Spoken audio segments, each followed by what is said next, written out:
Tonight, a whole new race for the White House. John McCain now officially the GOP frontrunner, getting the endorsement of the man who once held the title. And then there were two. Now that John Edwards has bowed out, Barack Obama and Hillary Clinton go head-to-head. I'm Katie Couric. Also tonight, another booster shot for the economy. The Fed cuts interest rates again as the economy slows to a crawl. Horrifying undercover video as a slaughterhouse is accused of torturing dairy cows. And discovering your secret self, how you can decode your own DNA. This is the CBS Evening News with Katie Couric. Good evening, everyone. Just a few months ago, he was an also-ran. Tonight, John McCain is on track and leading the pack. After winning Florida's 57 GOP delegates, he is now the front-runner ahead of Mitt Romney and Mike Huckabee in the race for the 1,191 needed to capture the Republican presidential nomination. More than 1,000 GOP delegates in 21 states will be up for grabs next Tuesday. Not enough for McCain to clinch the nomination, even if he won them all. But he has that intangible political attribute going for him, momentum. Bill Whitaker in Los Angeles is covering the McCain campaign for us. And Bill, John McCain is clearly relishing the moment. Katie, John McCain couldn't have asked for two better days. First, the victory in Florida, and tonight, this big gift from Rudy Giuliani. Just moments ago, here at the Reagan Library, the two men took to the stage, and Rudy Giuliani made it official. He's dropping out of the race and throwing his support behind John McCain. Senator McCain? John McCain is the most qualified candidate to be the next commander-in-chief of the United States. He is an American hero, and America could use heroes in the White House.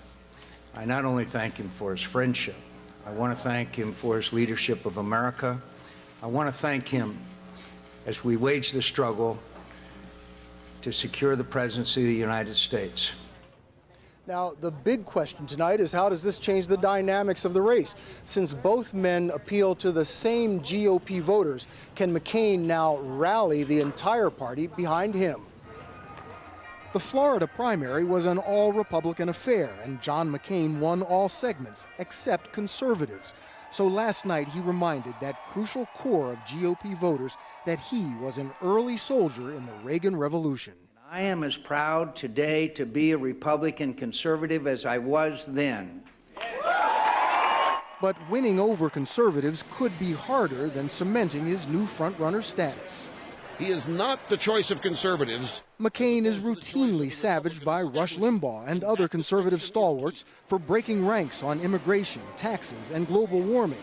And then there's Mitt Romney, who has consistently won among conservatives, attacking from the right. If you want that kind of a liberal Democratic course as president, then you can vote for him. But Romney is vulnerable on his right, as long as Mike Huckabee is competing for the same voters. Huckabee stays in, and if he keeps at it, he could end up costing Mitt Romney the nomination. Now, both Romney and Huckabee say they have no intention of dropping out of this race. And Romney, for one, has the deep pockets to keep fighting and attacking way beyond Super Tuesday. Katie? Bill Whitaker reporting from Simi Valley, California tonight. It was a big day for the Democrats as well. John Edwards today gave up his second run for the White House after failing to win a single state this time. His campaign ended where it began, in New Orleans. Jim Axelrod is there. And Jim, no one really expected John Edwards to drop out, at least not 6 days before Super Tuesday. That's right, Katie. John Edwards made the decision to get out just within the last 48 hours. In fact, even his senior staff didn't find out about it until early this morning. Today, I am suspending my campaign for the Democratic nomination for the presidency. 0 for 4 in primaries and caucuses, behind in cash and delegates, and coming off a drubbing in his native South Carolina, John Edwards decided it was time to go. Do not give up on the causes that we have fought for. Do not walk away from what's possible. The timing seems odd, if only because he repeatedly said he was staying in through Super Tuesday. Aides say it has nothing to do with his wife's illness. The bottom line is her cancer is back, which had returned last year. When John Edwards thought about getting out then, Elizabeth Edwards told him to stay in the race. You know, I'm as ready as any person can be. The millionaire trial lawyer with a populist bent. This son of a mill worker is going to be just fine. Edwards hitched his hopes on a fight against poverty and for the middle class.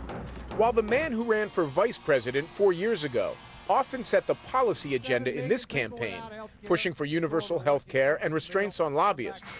In this historic year, he was the odd man out. In a race where you got an African-American and a woman and John.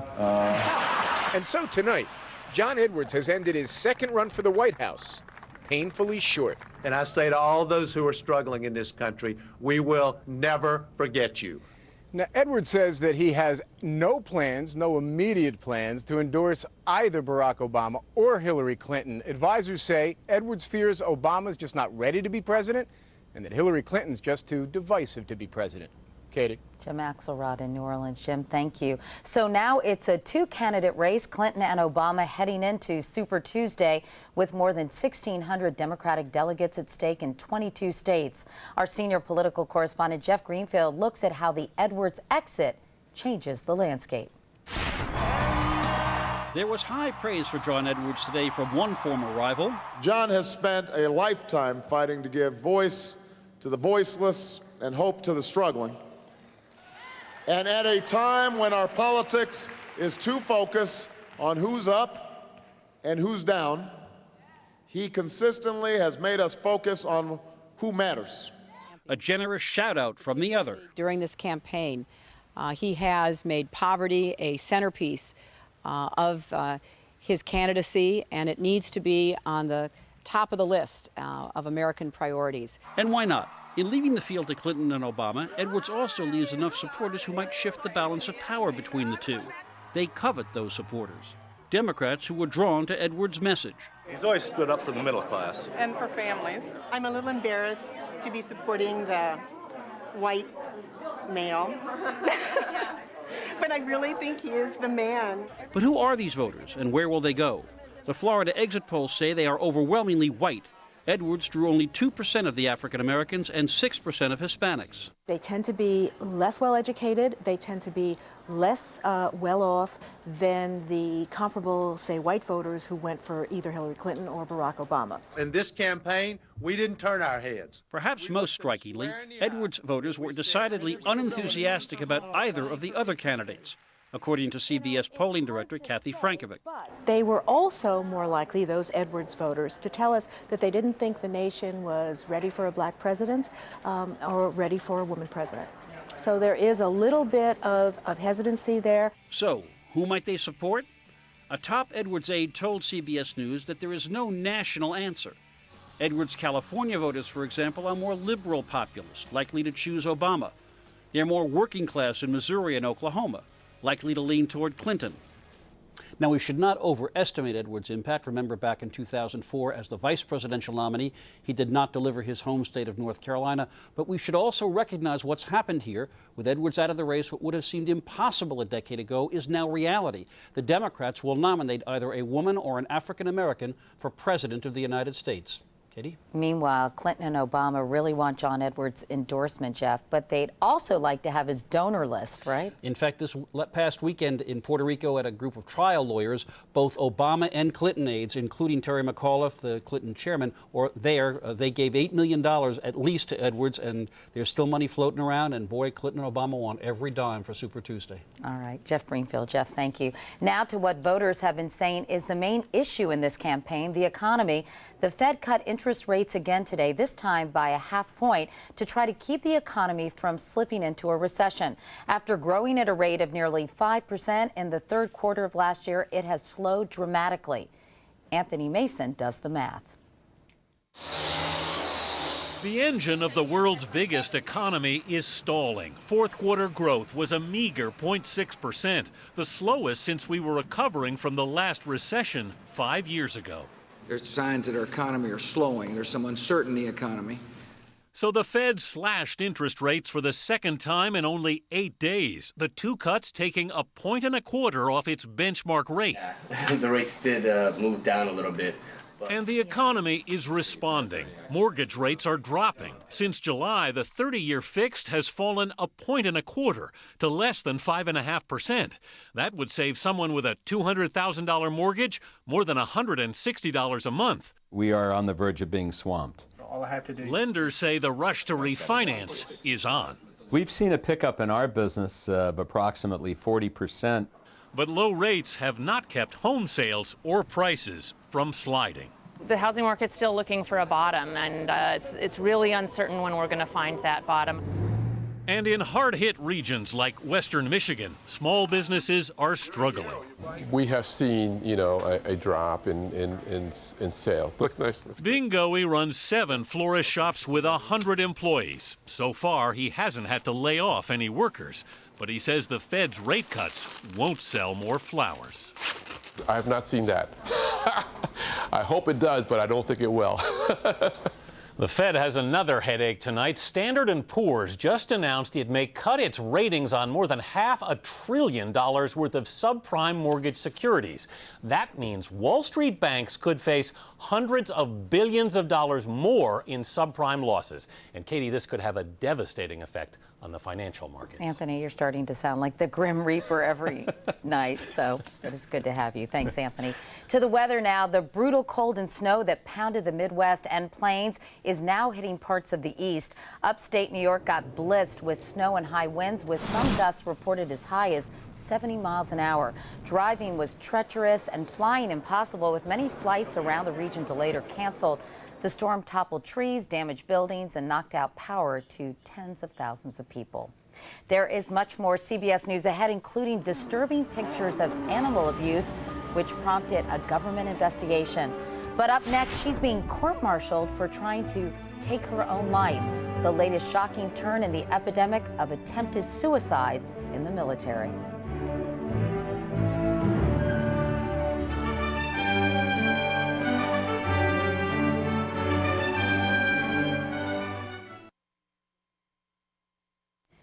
CBS News broke the story last November about an epidemic of suicide among military veterans. Tonight, new figures illustrate how serious the suicide problem has become for those still serving in the Army.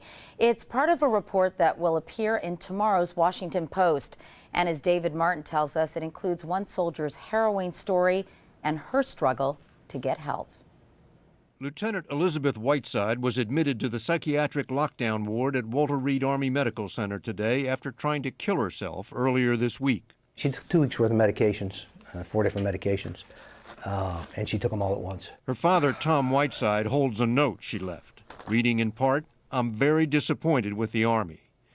He says it was brought on by the stress of waiting to find out if she would be court-martialed for an earlier attempt to kill herself. It became so distressing to my daughter that it just drove her over the edge, and she attempted to take her own life. Lieutenant Whiteside is the latest in an epidemic of attempted suicides and self-injuries by soldiers. According to internal Army documents, the number has gone from less than 500 in 2002 to more than 2,000 last year. The number of actual suicides is also climbing, and the Army's suicide rate is higher than at any time in the past 25 years. But Lieutenant Whiteside is more than just a number. Her case is a disturbing story about how the Army dealt with one case of mental illness. She first tried to kill herself a year ago while serving in Iraq. I had a psychotic break and shot myself, and I also as well discharged my weapon twice and put 2 bullets into the ceiling. She told her story to Washington Post reporter Dana Priest, who was the first to report that the Army wanted to court-martial Lieutenant Whiteside for firing her weapon. Her commander said in the charges that he brought, "I realize that people have said you were mentally ill, but this is an excuse for your actions." The hearing officer dismissed the charges, but that ruling had to be approved up the chain of command, and the Whitesides were left dangling. I want them to make a decision. They have driven my daughter into suicide, and I would like to get this issue resolved. Minutes after our interview ended, Tom Whiteside received a call telling him all charges have been dropped. Yeah, but what a goddamn shame that we had to go to this extent. He left immediately for the hospital to give his daughter the news, although he wouldn't be allowed to see her because she's still in lockdown. David Martin, CBS News, The Pentagon. For more on the problem of military suicides, you can go to cbsnews.com and click on CBS Evening News. You can also get the story at washingtonpost.com. When we come back, the outrage over the treatment of dairy cows at a California slaughterhouse.